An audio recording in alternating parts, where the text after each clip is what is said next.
When people talk about the Ramsey family, they often focus on their wealth, their big house, and their social life. But the story really begins with a clash of two very different worlds. Boulder, Colorado, where the Ramseys lived in the mid-1990s, was a place filled with people who loved yoga, organic food, and spiritual healing. The Ramseys, on the other hand, came from a more traditional background of business suits, private planes, and big money. John Ramsey, the father, stood out as a quiet man who kept his feelings hidden. Some people saw him as a grieving father, while others suspected he knew more than he admitted. He was the one who found his daughter, JonBenet, and carried her upstairs, which sadly destroyed much of the crime scene evidence. To this day, many still ask, was John simply a heartbroken dad caught in a nightmare, or did he play a bigger role in one of the most famous unsolved cases in America? Before the tragedy that made his name known around the world, JonBenet Ramsey lived what looked like a very successful and normal life. Born in Lincoln, Nebraska in 1943, he came from a military family.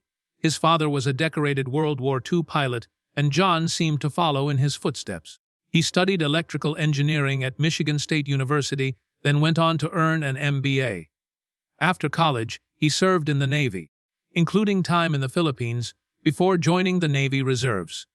John was also a licensed pilot and even owned 2 private planes, which showed his wealth and success. In 1989, he started a company called Access Graphics, which later became a huge success. By 1996, the company had made more than $1 billion in revenue, and John's personal net worth was in the millions. Outwardly, it looked like he had everything: money, a big career, and a loving family. But as many people say, appearances can be deceiving. John Ramsey was married twice. His first marriage was to Lucinda Patch in 1966, and together they had 3 children. After their divorce, John married Patsy Ramsey in 1980. Patsy was a former beauty queen full of energy and charm, and together they had 2 children, Burke and JonBenet. The family lived in a large home in Boulder, Colorado, worth over $1 million at the time. They seemed like the perfect picture of a wealthy American family. Patsy, in particular, was deeply involved in JonBenet's life, especially in beauty pageants, where the little girl became well known for her blonde curls and bright smile. John was not as involved in the pageant world, but he supported his daughter in other ways, always present at big events. To outsiders, they looked like a family enjoying the best of life: money, social events, church gatherings, and vacations. But behind that perfect image, things were not nearly as simple as they seemed. The final days before Christmas in 1996 seemed normal for the Ramsey family. They hosted parties at their house, attended holiday events, and gave gifts. One special moment was when Patsy gave JonBenet a gold bracelet engraved with her name on Christmas Day. That holiday season, the family seemed to be living their dream life. Their home was decorated, their friends visited, and their children enjoyed the magic of Christmas. John had even planned to fly the family to Michigan to visit his older children after the holidays using his private plane. On the outside, it was a picture-perfect Christmas filled with joy, but in reality, this would become one of the darkest times in their lives. On Christmas night, JonBenet was put to bed by her father, and everything seemed fine. But within hours, their lives would change forever. At around 5:30 a.m. the next morning, Patsy Ramsey discovered something that would shock the world. She went to get her coffee and noticed her daughter's bed was empty. Panic set in as she searched the house, only to find a strange 3-page ransom note demanding $118,000, the exact amount John had just received as a Christmas bonus. Patsy quickly ran to John, and together they looked for JonBenet, but she was nowhere to be found. At 5:52 a.m., Patsy called 911. This call later became one of the most analyzed parts of the case. People noted that Patsy sounded distant, saying, "We have a kidnapping," instead of "My daughter has been taken." She repeated the word, "please," many times, which some felt sounded forced. Even stranger, background voices were heard after she thought she had hung up, possibly John and Patsy speaking to their son, Burke, even though they had claimed he was asleep. From that moment on, The case became a storm of suspicion, mistakes, and mystery. When police arrived at the Ramsey home, things quickly became complicated. John and Patsy had already called friends over, and soon the house was full of people. Some even cleaned the kitchen and moved objects around, which ruined any chance of preserving the crime scene properly. The ransom note seemed unusual too. It was long, detailed, and written on paper from inside the house. Most ransom notes are short, but this one felt almost theatrical. Police began to suspect that it might have been staged. All morning, officers searched the house but did not find JonBenet. Then, around 1:00 p.m., John Ramsey himself went into the basement with a family friend and discovered his daughter's body. She was lying on the floor, covered with a blanket, with tape on her mouth and a garrote made from a broken paintbrush tied around her neck. Instead of leaving the body for investigators, John picked her up and carried her upstairs, which destroyed even more evidence. Was this the act of a guilty man hiding something, or simply the desperate reaction of a grieving father? That question has haunted this case for nearly 3 decades. The autopsy revealed several disturbing details. JonBenet had been strangled, her skull was fractured, and there were signs of sexual trauma. Yet no summon was found, which made the situation even more confusing. Her body had been carefully placed, not just dumped, suggesting a personal connection to the killer. The ransom note also became a major focus. Handwriting experts could not confirm that Patsy wrote it, but they could not rule her out either. Even stranger, the ransom note demanded almost the exact amount of John's bonus, which made some believe it was written by someone inside the house.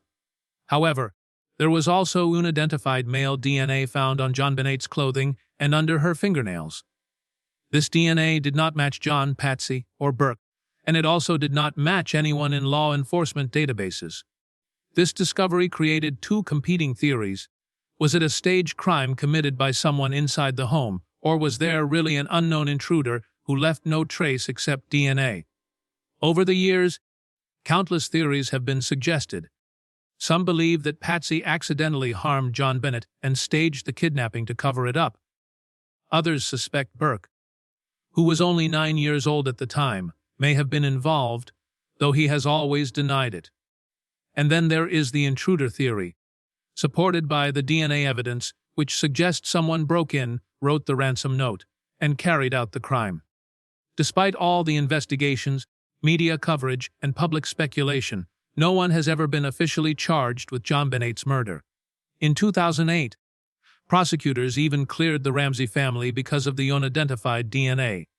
Yet doubts have never fully gone away, especially because of the strange behavior, the unusual ransom note, and the mistakes made at the crime scene. JonBenet's murder remains one of the most famous cold cases in American history, and to this day, people still argue about who was responsible. Now, almost 28 years later, John Ramsey continues to speak out. He insists that his family is innocent and that the police failed by focusing too much on them instead of searching for the real killer. In recent years, John has pushed for more advanced DNA testing, hoping that modern technology might finally bring answers. He describes himself as a man who lost not only his daughter, but also his wife Patsy, who died of cancer in 2006. John has lived with suspicion, grief, and unanswered questions for nearly 3 decades.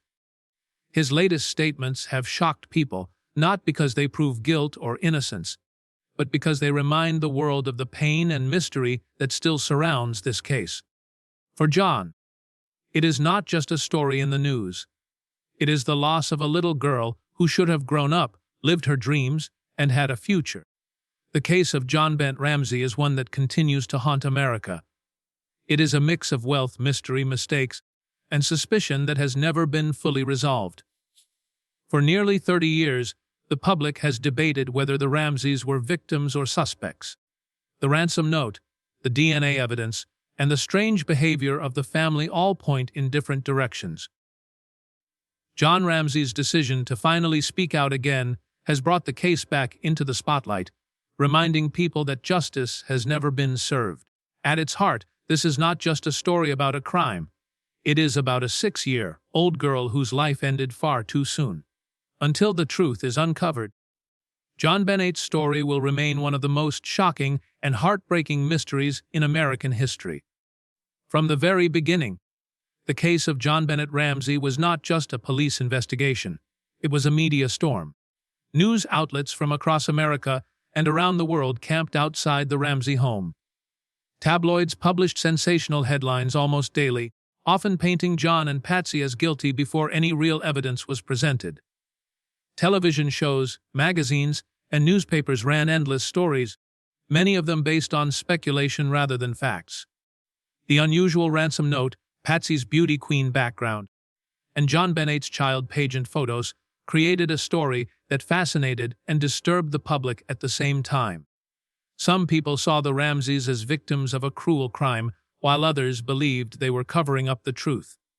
Talk shows debated theories, and experts gave opinions on live TV. This intense spotlight meant that the family lived not only with their grief, but also with constant judgment from strangers. Over time, the case became less about justice and more about public opinion, with everyone having their own theory about what, really, happened that night. The JonBenet Ramsey case has also left a lasting mark on how America views true crime. It was one of the first major cases in the modern media era where every detail was discussed and dissected by the public. This set the stage for the rise of true crime documentaries, books, podcasts, and TV specials that continue to this day. In many ways, JonBenet's story shaped the way we now follow high-profile cases where the public often acts as its own jury. For law enforcement, the case also became a warning about how easily an investigation can be damaged. The mistakes made, like allowing friends into the house before it was secured, or failing to properly search the basement, are now used as lessons in police training. New advances in DNA testing, partly inspired by cases like this, give hope that one day the truth might be revealed. But beyond the crime scene science and media coverage, the heart of the case remains the same. A little girl whose life ended far too soon, leaving behind questions that still have no answers. For John Ramsey, the story has never really ended. He has spent years defending his family's name, facing whispers of guilt, and pushing for new investigations. He has described the pain of not only losing his daughter, but also watching the world doubt him and Patsy. When Patsy passed away from ovarian cancer in 2006, John became the last parent left to carry the burden. In interviews, he often speaks about JonBenet not as the pageant girl the media showed, but as a child full of joy, laughter, and love. He continues to call for modern DNA testing, hoping that new technology can finally give clear answers. For him, silence is not an option. Speaking out, even after nearly 3 decades, keeps JonBenet's memory alive and keeps the search for justice moving forward. His recent words have shocked many, not because they solve the mystery, but because they remind the world that behind the headlines was a real family living through unimaginable pain.